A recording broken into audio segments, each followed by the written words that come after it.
Tonight, author and pop culture expert Mark Arnold joins Dennis Ball to discuss the Sesame Street book and record. Here's your host, Dennis Ball. All right, Mark Arnold is in his house. Good evening, ballers. What's up, Captain Love Handles is in the chazat. If you're in the chat, say hello to us. Mark, I'm so pleased that you're here to talk to me about Sesame Street book and record. Yeah. Which you chose, and we're going to talk about why in a second. And ballers, I'm just going to tell you why I'm excited about it. Mark's an author, and just among some of the books he's written, look at this. His upcoming book, Scummy Mummy, is about... Scummy Mummy's in the house. His upcoming book, Scummy Mummy, is about Pac-Man, the first animated TV show based on the video game. And on a video game. And you also did a couple of books about the monkeys. Mm. And you did a book about Alvin. And you did a book about the Beatles.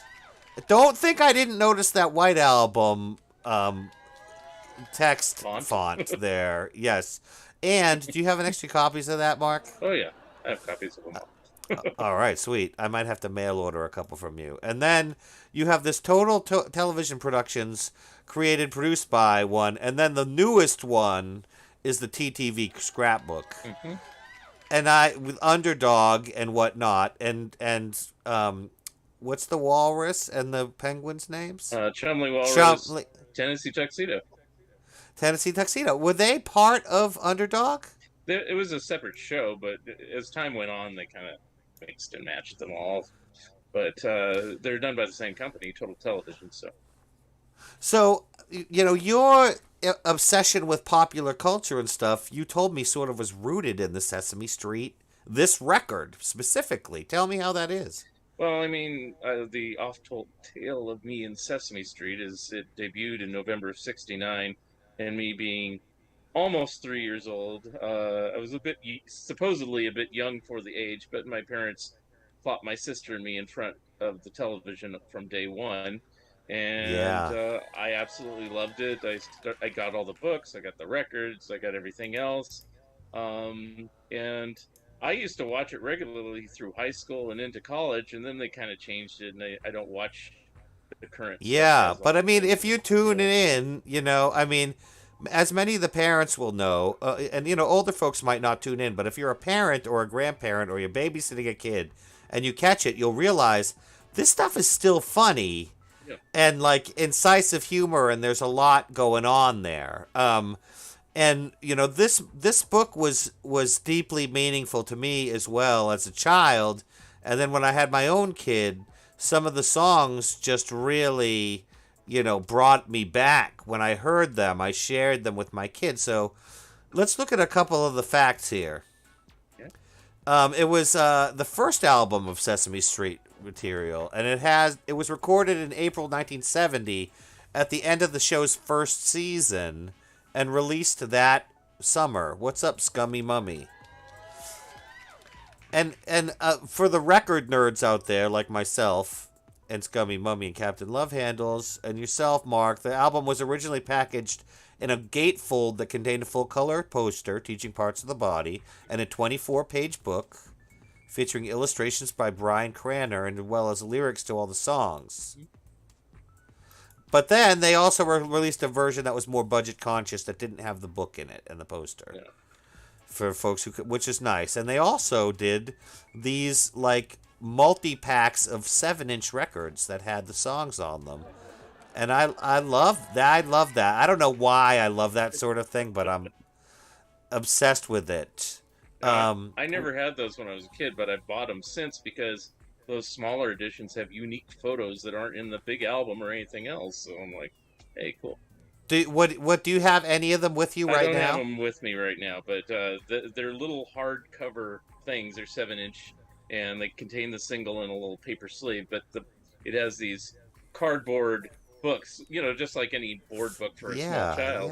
Yeah. But they used unique photos. They didn't just use the same photos. So if you want to see a lot of interesting photos of early Sesame Street with like Orange Oscar or with Oh the original yeah. cast. There Or just you like go. black and whites with Yeah. the Or yeah, even that's really Big cool. Bird, if you can see him on the cover there, his head's not as big. I don't know if I can hold this up, probably not, but on the cover that you have there, I'll show the small version. I Here, mean, hold on a yeah, second. yeah. I'll bring it up here. Hold on. Yeah, on the But I cover. mean, Big Bird's head is not as big as he would grow to be. He's kind of a Right. pinhead almost, I hate to say. It has like a first season of The Yeah. Simpsons vibe Yeah, to it. and that's the original Gordon Matt Robinson who left the show in 1972, and he was replaced Yeah. twice.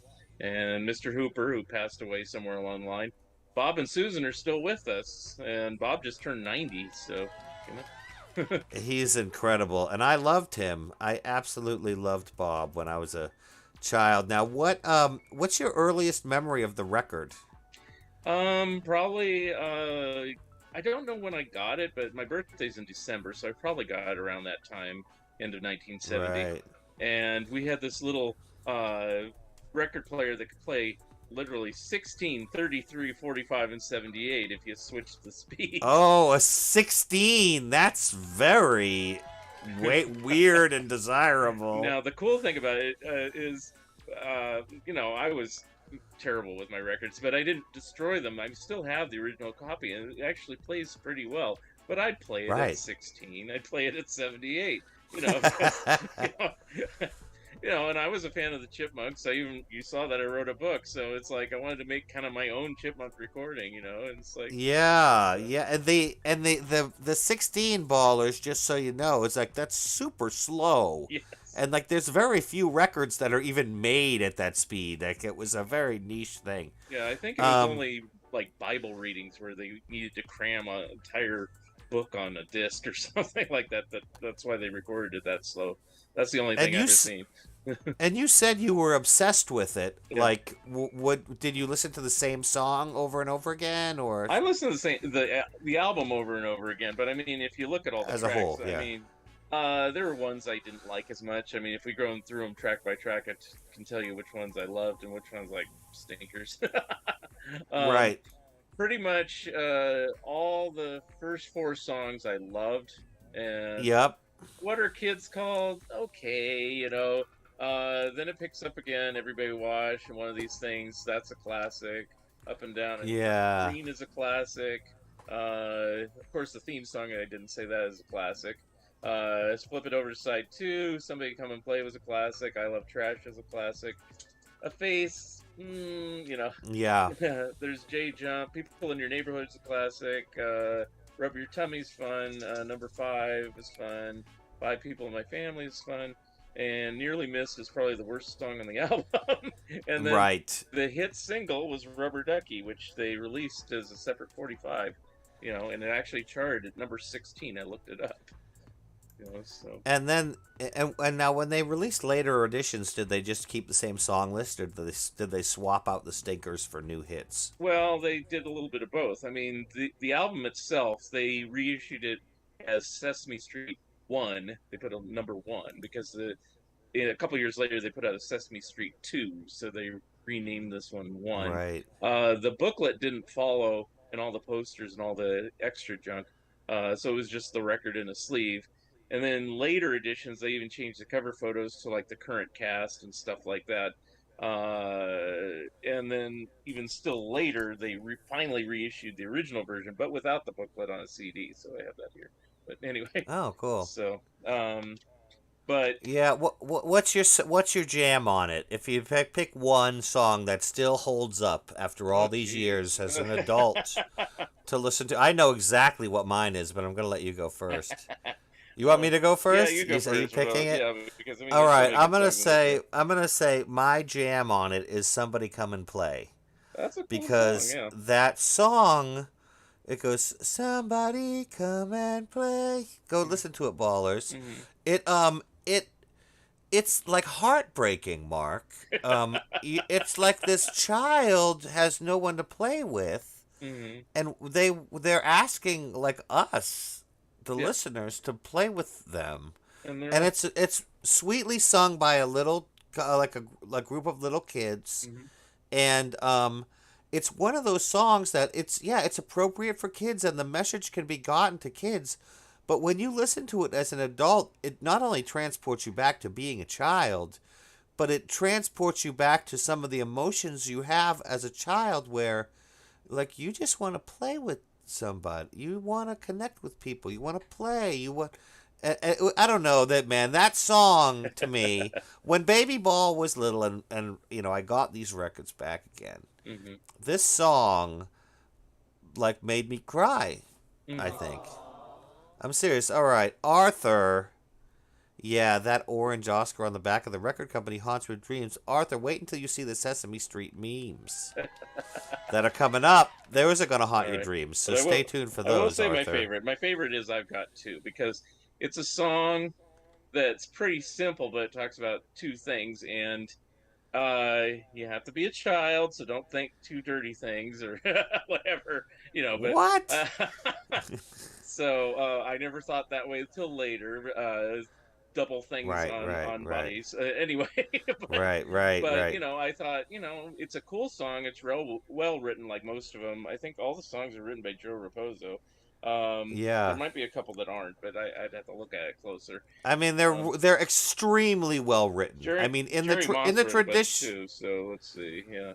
like I'd Yeah, say, in the Jeffrey Moss. tradition of sort of Tin Pan Alley, these songs are finely crafted Yeah. to work flawlessly and also to deliver a punchy message Yeah. that's emotionally Yeah. resonant. The reason I Um, like that one song is because the entire cast takes turns singing it, and there's humor in it, and yeah, I just like it when I like all the various voices. I mean, I guess it was the beginning of me noticing voices in cartoons and things like that, and yeah, so I fell in love with yes. like Jim Henson's and Frank Oz's and all the other Muppet players' voices and everything. So years later, when like the Muppet Show came on, I was like, there, things like that. Oh yeah, you And were there for me and too. when the You're there Muppet for the movie, duration. You're like, man, whatever you're coming out with, Jim, yeah, I am there for it 100%, And yeah, even now, I consider myself on board Team Muppet. Don't watch every single thing that comes out, but most of it I do. yeah. Hey, what's up, Bryson? What's up, brother? Bryson, are you a puppeteer? I think Bryson might be a puppeteer. Um, Let me move the chat box, you guys. I'm gonna move it onto the computer more efficiently. What about Jerry Nelson? Bryson says. Ernie Nelson. Who's Well, he did voices too. I'm trying to think which ones he did on this one. If he was on this album, let's see. He might not have been on this album because this is pretty early. But it definitely has Carol Spinney, who did Big Bird and Oscar forever until a few years ago, until he passed away. But uh, Captain Love Handles is asking when did Do and the Pigeon come along? Yeah, I love that one too. I want to uh, say that was probably like 2-3 years later yeah, I when was they gonna were say like mid really peaking. mid '70s. I mean, this is the beginning of a humongous series of Sesame Street albums. I mean, they put out this one Yeah. on Columbia. They put out the second album on Warner Brothers, and then they said, let's start our own label. And then they put out like dozens and dozens of records. The unfortunate thing is sometimes they reissued like you know the same songs on different albums. So it's like, and then Right, yeah. so it gets kind of Yeah, they're not it's confusing that not way. aimed towards and of course they did, man, cuz it's not aimed towards like collectors of albums like adult Right. people who are listening to records. It's just like whatever the next generation of kids is. Yeah. They're trying to reach out to them, and so they're using some of the same tools and refining them over the years and improving them and honing them, Right. but also not getting rid of the things that are tried and true and really kick butt. Like, they'll still play some of those old recordings, and dude, they hold up. Yeah. And now it's not on this album, but on the second album, probably the biggest song that might have been the biggest song of the entire Sesame Street career is "Sing," which the Carpenters covered. Sing. You know. That one is the other one with the kids that is like heartbreaking. Yeah. I mean, I don't want to say heartbreaking a million times, but it is. Yeah. So, Two Real Geeks, what's up? Two Real Geeks is in the house. say, And Bryson says, yeah, okay, Jerry Nelson is the Count. Thank you for that's clarifying right. to me, Now the Bryson. Count was a later character too. He didn't start off at the beginning as well. So, you know, like all Sweet. a lot of the popular characters, in the first couple seasons were mainly Frank Oz and Jim Henson and Carol Spinney, and that was it.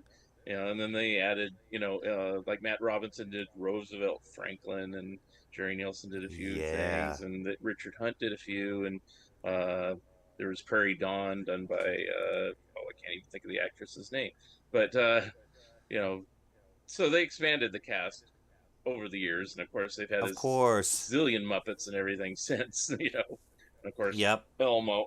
Anyway. I met Carol Spinney Oh, cool. at Dragon Con Hmm, momentarily. I got a photo with him. it's very And cool. I said thank you for being fantastic. And he was like, uh-huh.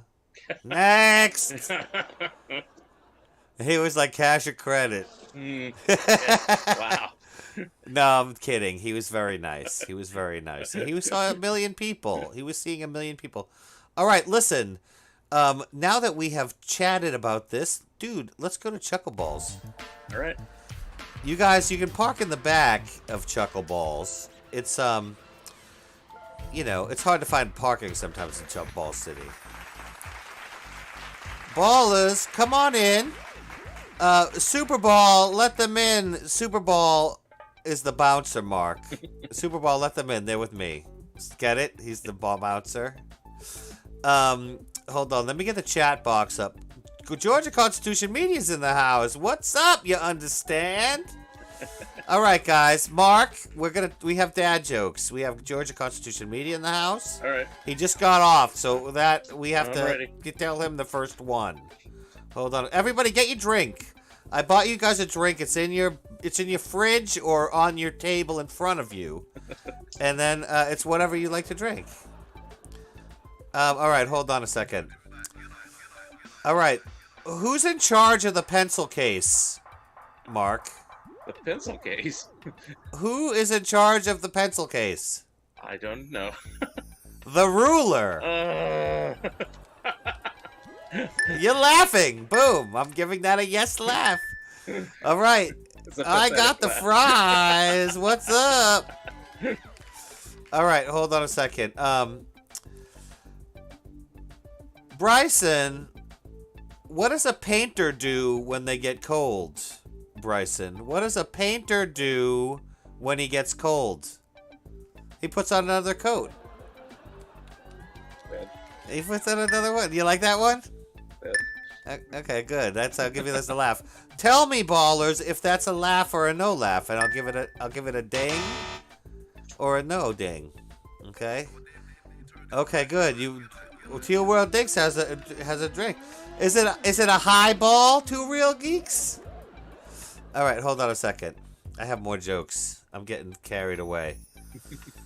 What, Mark, is the most painful cheese? What is the most painful cheese? I'll tell you what. Okay. Ouchies. Ouchies. Ouchies? You're saying no. I'm getting a no laugh from Mark. I'll allow it. Maybe it is a no laugh. I'm stuck between a no laugh and a laugh on that one. Okay, we got a laugh from Georgia Constitution Media. Bryson, we got a laugh. Excellent. Georgia Constitution Media has the beers. No Gareth in the room for a highball. No, I don't know what that is, but it's probably a liqueur. All right, hold on a second. No laugh from Love Handles. Thank you. Love Handles, my doctor told me I was going deaf. That was hard news for me to hear. Because I'm going deaf. I can't hear it. I'm laughing at my... Mark, what do you think? Was that... Okay, I think you're laughing. What do you think, Love Handles? Is that a laugh? All right, I have one more, you guys. This one goes out to Georgia Constitution Media. Georgia Constitution Media, I went for a walk on the streets last night, you understand, as is my constitutional right. And I passed an apple pie and a slice of lemon meringue pie, and then there was some ice cream on the edge. And there were a couple of Oreo cookies laying down by my driveway, and I said, "The streets are strangely deserted tonight." That went deserted. I like that one, Mark, because you could just keep laying out the desserts for as long as you feel like being creative with it. All right. Boom, boom, boom. Thank you, guys. Fantastic. That was fun. All right. It's time for the Sesame Street memes. But first, this message from our sponsor. 1983. The year the balls got cool. Cool balls. From Dennis Ball Films. Featuring the bell icon clip. Paintball. Breakball. Rollerball. DJ Subscribe.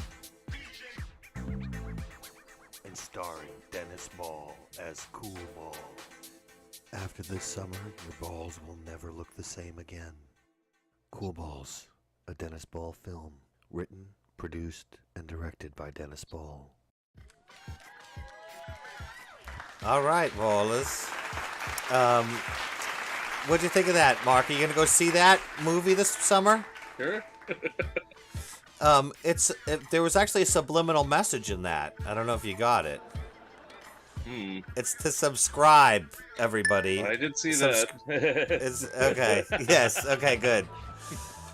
And click the bell icon so that you're notified of the episodes. All right. When I get to 1,000 subs, the reason I say it, I'm gonna do a face reveal of my creator, and I'm gonna show how we make the show.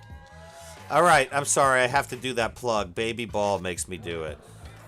All right. Hold on a second. Let me get to the... All right. We're on memes. Some of these are a little dark, so hold on a second. This is not intended for children, Mark.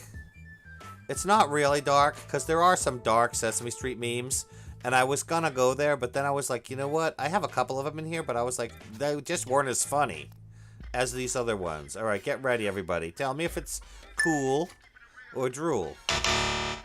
All right, hold on. First one, Mark, you can tell me. When everyone at work is in a bad mood except for you. That's not bad. That's pretty good, right? Like I like that one too. I'm giving that a yes. I'm giving that a ding. All right, let's move on to the next one. I'm into fitness. Fitness cookie into my mouth. I love that one. Fitness cookie. It's a classic one. I've seen that with a dog, just a generic dog, but it's funnier with Cookie Monster, yeah. It's funny with Cookie Monster, exactly. All right, cool.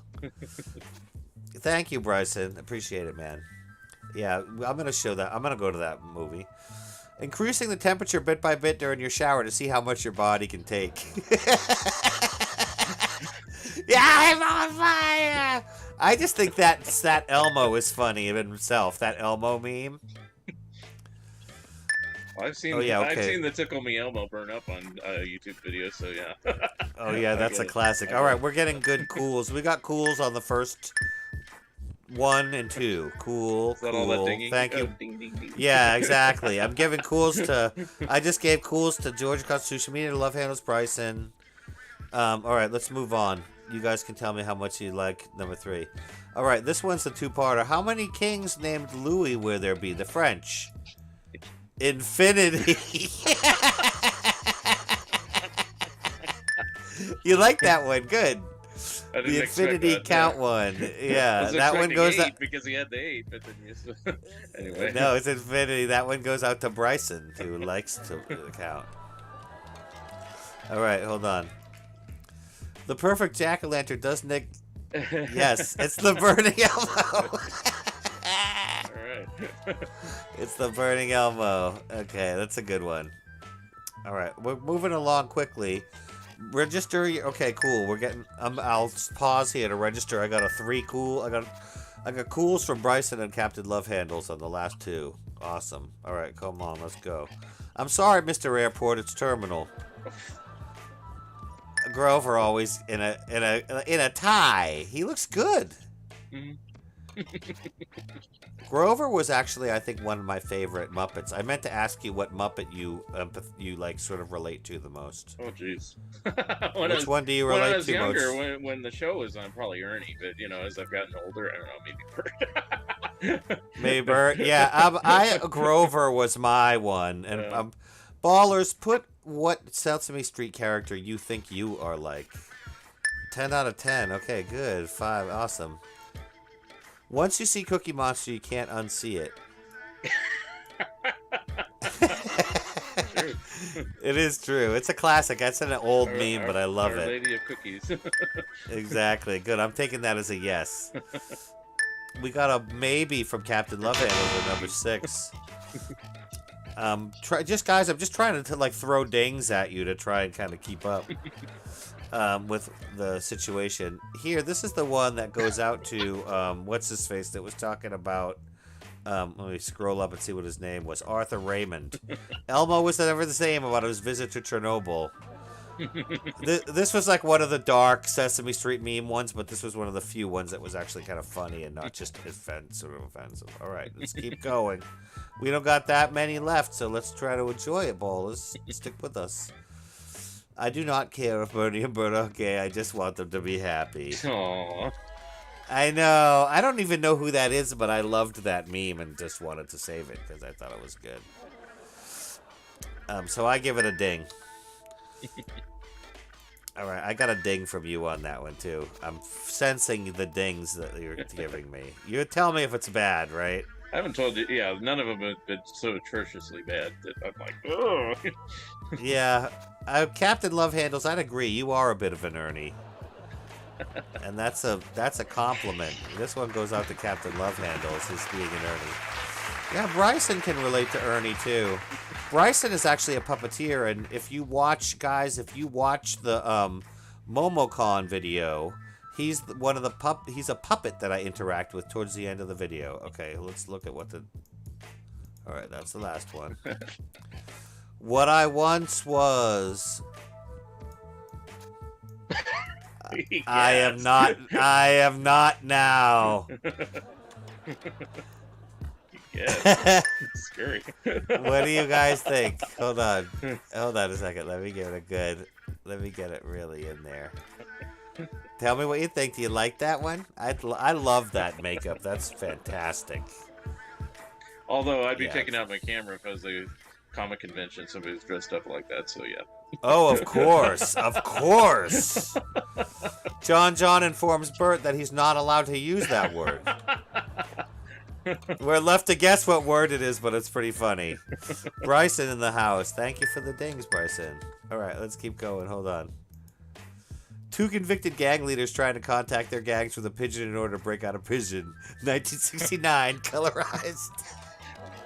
It's weird but funny. I like it.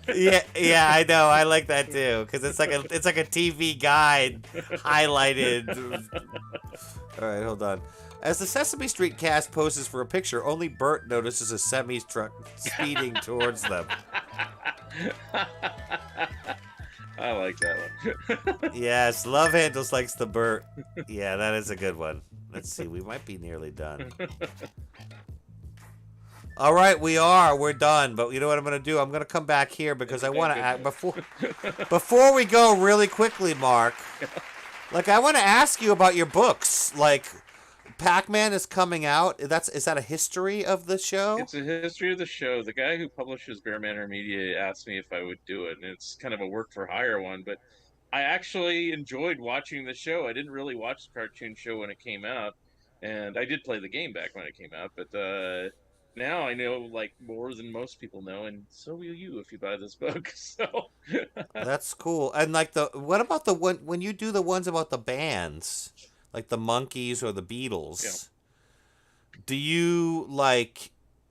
Is it like a comic like treatment on each of the songs, or like what is it exactly? In the Monkees book you showed and this Beatles book, it's basically in this one, the Beatles one, it's just my opinions, but I co-wrote the Monkees one with Michael Ventrella, and it's our opinions of every Monkees track. But there's also history and chart positions and comments from other people that were on the show, like Butch Patrick, who was it was on the Christmas episode, and just different people giving their commentary about the Monkees, as well as our reviews of each song as well. So That's cool. And